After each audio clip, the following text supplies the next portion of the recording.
In the future, you are in the future. I love that. What a good day, a good way to start the day. I love it.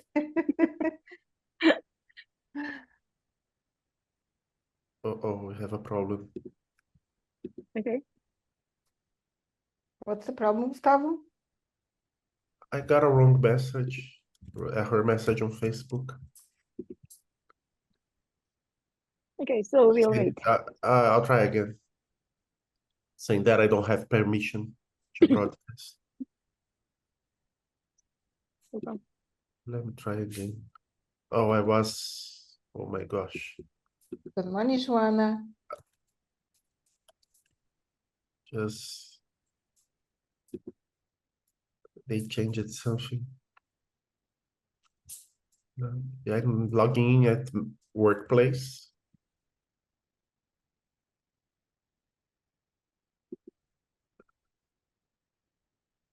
Okay, sorry, people, just we have a problem here with Facebook. I'm trying to figure it out.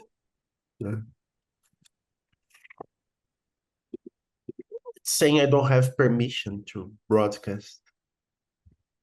Are you in the GO profile?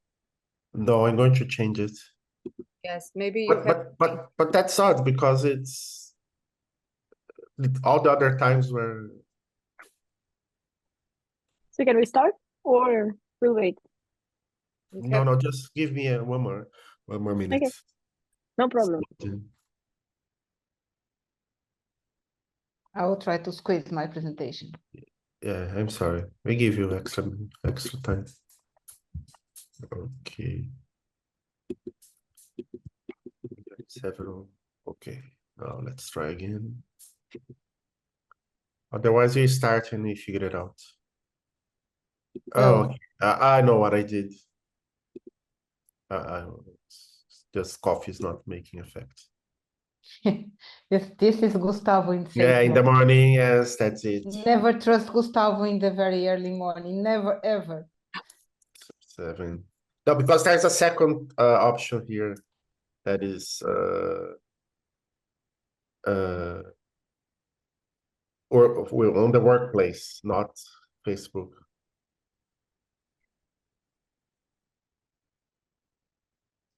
Now it works. Go live. Let's cross fingers. Yes. Okay, preparing. And we're on, finally. So welcome everyone to the final day of the GHOU Conference 2024. We have 2 sessions today. And we'll start right away because we are 3 minutes late. So we are going to add to everyone. So I'll pass the word to our chair, Aviva. So Aviva, could you please introduce her speaker? Okay, thank you, Gustavo, and welcome everyone in the last day of our conference, the GHOU conference. Today we will start our presentations with Rosa Doran about the 7 pillars of community building. So I will give the floor and time to Rosa because we are delayed for 3 minutes. You can start your presentations, Rosa. Thank you very much, Aviva. Good morning to everyone. I hope you all came back energized. I hope that you did sleep some. We're meeting here morning and night, so I hope you had some time to catch your breath.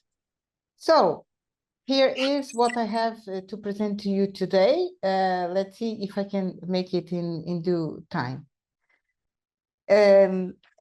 We've been talking a lot during this week about how to empower educators and bring these super cute, nice things that you are doing, super powerful ideas, and how do we bring this to educators? I think that in my years in Global Hands-on Universe, we changed a lot the way to approach educators in schools, and I think we've changed things a lot. Still, the big value of what Global Hands-on Universe brings to us is to make sure that whatever we deliver to schools, it's really implemented with the students. If it doesn't reach the students, then we are not doing a good job. So We started this journey many years ago with Carl, and we are trying to improve this vision of how to make these advanced things reach out to the hands of educators and students. And we started with the 5 pillars of community building, which you heard me talking about, and now we move on to the 7 pillars of community building. And this is what I have to present today. But I start by telling you something very important. And okay, you all heard this. It takes a village to raise a child. But we heard Diane Roberstadt say once, well, sometimes a child can raise a whole village, which is also true. So we also know that it takes one child to change the world. And we saw examples of this week very strongly. But it always takes an educator to make it possible, someone that will empower this child to make the children think, I can do this. And this is something that is invaluable. So the 7 pillars of community building are trying to invest on that component, which is exactly how we make it happen, how we can make all children in a classroom become empowered, become brave enough to become the best person that they can be, regardless their preferences, regardless their if they are good in math or physics or music or art, it doesn't really matter. So and I thank Priscilla for this beautiful scheme. It's really empowering because it's a circle. You go round and round again until you get it right. So the first important one, when you are with educators, is to engage them, is to present to them, to make them understand why this is important to them, why should they change, why there is a need to recycle ourselves and to rebrand the way we are working with students. We need to make them feel like they are coming on board with us. The second part is professional development, to make sure that we provide the strongest professional development that we can, very much in line with what the world is asking us to do right now. AI, for instance, is something that needs to be part of every professional development right now. So this is something that you saw this week being shared by lots of people doing professional development. The third pillar, and that is really crucial, is support. So you teach this super advanced and fun and important thing, but you need to make sure that the teacher feels brave, the educator feels brave enough to embrace this innovation that you are bringing to them. And perhaps you need to be, you know, their travel companion for some time until they feel empowered to present this to and engage their students on whatever you are sharing with them. Then, of course, you need to recognize the effort because, you know, teachers are going an extra mile often, 99% of the time, doing professional development in their own free time, holidays or weekends or nights, doing things that are outside of what they are asked to do in school. So recognition is important, sometimes for the progression in careers, sometimes just because they love to know that they are appreciated, and also because you can share the good and beautiful things that they've been doing with all the teachers and empower them. So you are recognizing the effort that the educators, the students, their families, the school, that everyone is doing. So this is a very important step. Also, community involvement. So you need to make sure that teachers feel empowered because often they have the parents knocking at the door and say, oh, this is all very beautiful, very nice, but the parents don't want me to do that. They want me to work for the exams. Students have to be prepared for the exam. And they feel like that by involving them in projects, I am not doing a good job at that. So how do I solve this? So you need to make the community part of what you're doing. It's the open schooling movement. This is how you do it. You involve the parents as part of the solution for what you want the students to do. Dissemination, of course, very, very important. The school needs to disseminate to the community all the projects that they are doing. Often, even inside the school, other educators don't know what their colleagues, their peer colleagues are doing. So, and parents from other children that are not involved in particular projects also don't know what the other colleagues are doing. So this is a step that is truly important. And of course, if you can, however you can, evaluate and check if you are reaching out what you really want. We had several surprises along our road where, for instance, you're trying to empower educators for years and years, and you realize that after 10 years working together, they're still not doing in class, implementing in classroom what you are presenting to them. So evaluation is a very important step. How do you materialize this? So in the project Synapses, we are creating, we are the community building leaders of this project, and we are trying to create the solutions, the technical digital solutions to support this. So we created a portal, and Teresa here is guilty for that, and Carlos from my team as well. They did a wonderful job. And we have here created digital communities, and several teachers involved in the project are joining these communities, a place where they can share and exchange ideas and materials, and just talk to each other and know who each other are. So this is a digital solution that we found out. We also have a profile that allows them to discover other colleagues, to have their own blogs, to share their blogs with their peer colleagues that are working in the same idea, in the same project, in the same region, in the same school, or even in different ones, so they can exchange ideas and much more. They can check which kind of training each of them, which kind of professional development journey each of them is taking. So this is another digital solution that we have. And of course, you might ask, okay, is that all? No, of course not. Of course not. So part of what we're doing with them is provide opportunities for them to improve their digital competencies, and to share with them how they can improve the digital competencies of their students. You saw several examples of this during this week, related to makerspaces, to artificial intelligence, to inclusion. You saw several examples of that. So this is an investment that we have to do. And as I said, the open schooling movement, making sure that schools know how to engage the community they are working with. So another important part is the fact that not all students feel perceived, seen, or included. We have now lots of people migrating to other countries. We have refugees. We have just globalization in the world. So, and that, can be a good thing if we embrace it properly. So it's a good idea to make sure that educators know how to be inclusive, diverse, how to implement equity, and how to reinforce accessibility. So all of this is part of of solutions that we are providing to the teachers within Synapses. They can take what we call journeys. It's kind of professional development opportunities online, where we provide all the materials for them to go that particular route. Of course, always with our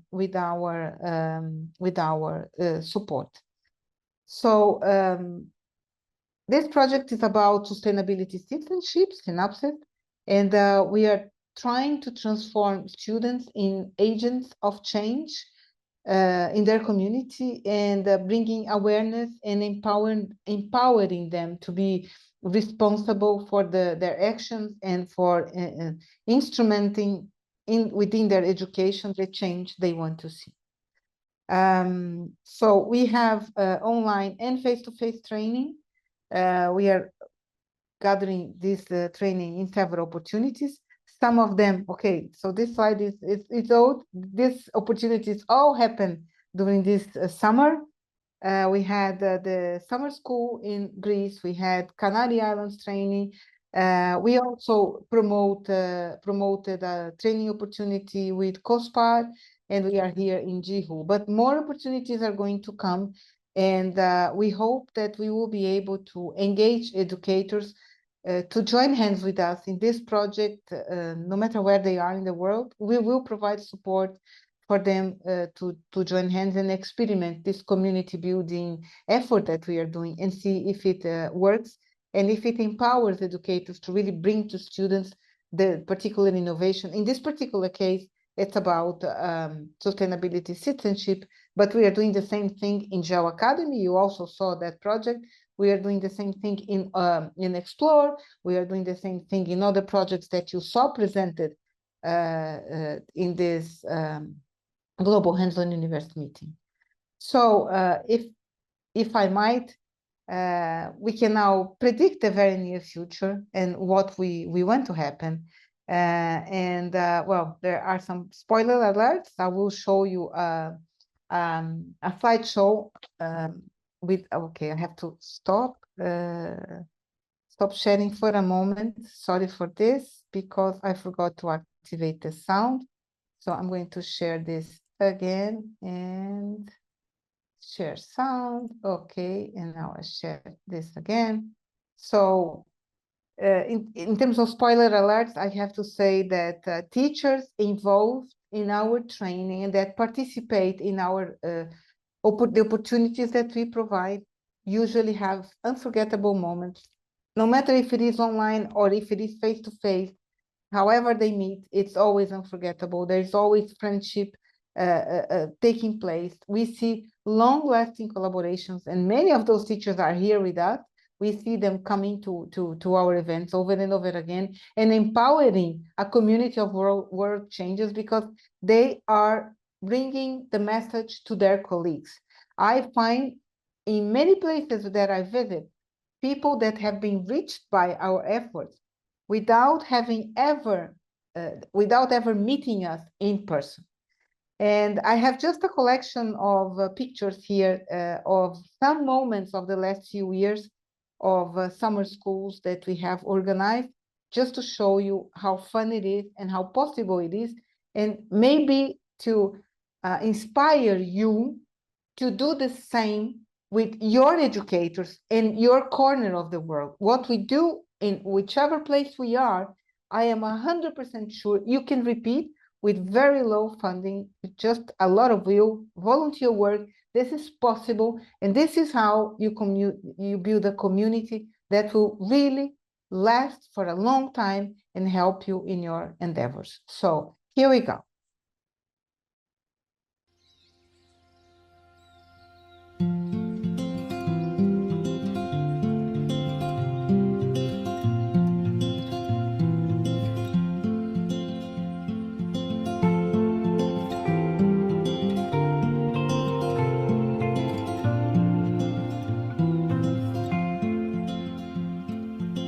Sunlight fell, it reminded me that life can be so gracious sometimes.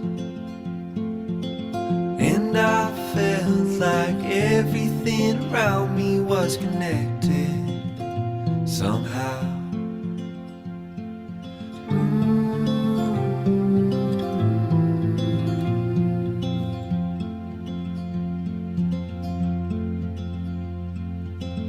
At night I hear the rhythm of the ocean as it breaks on the shore. And I think about all the things that I am grateful for. And they say, hold on to the ones you love, keep them close to you. And they say, hold on to this time we have, and let the light shine through.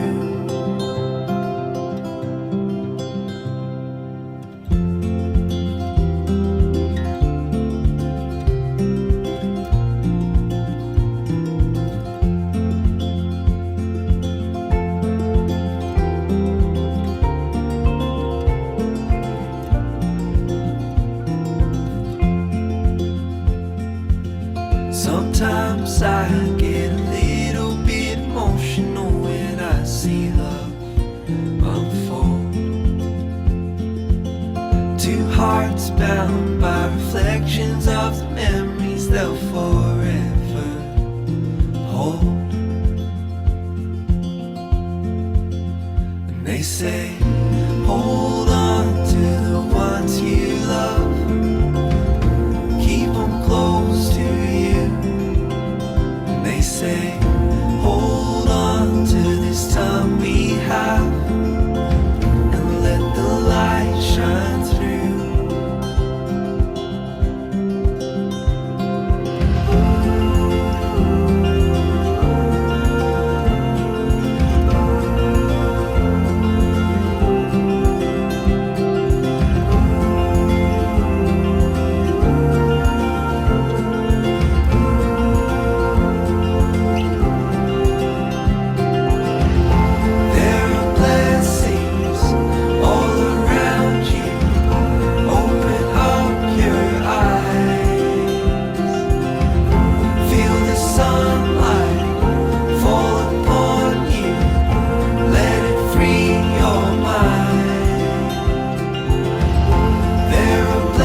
And I guess that's it. I hope I didn't go over time. I cannot hear you. No, Oliver. Rosa? Oh, you have 2 Yeah, minutes. I'm sorry. You have 2 minutes for questions and answers. Okay, good. You So I'll finished stop on sharing time. here. Yeah. So everyone, any questions for Rosa? We have questions in Facebook as well. Oh, nothing here on Facebook. Let's see the chat. Okay. Oh, just love. Lots of love for Rosa. Okay, good. So let's move on, people. And I hope you get inspired and you Well- had the reinforced message that you have to go an extra mile to make sure that teachers will feel happy around you. Yeah, I'm inspired by your presentations, Rosa. Good. And I'm Good to know. I haven't working with teachers for quite a long time. I usually work with just the students because usually for teachers, if we want to have like teacher training, first they want to have recognitions, and of course we can give it to them because we provide certificate. But the other problem is they some of them they disappeared during the workshop Mhm. and just coming for the certificate. That's kind of one of the reason we don't really have any workshop anymore with teachers, but we mostly have workshop with the students. So that's Yeah. from me, and I hope that in the futures today it's really inspired. So I hope that in the futures we will start working with the teachers and students as well here in Indonesia. But I know that we have many groups working with the teachers. One of them for NASE, we have like a annual workshop with NASE here in Indonesia. The last one is in early September. And of course, many of teachers here is working for the Olympiads as well. Okay, thank you. And Thank you, we will Aviva. move to the next.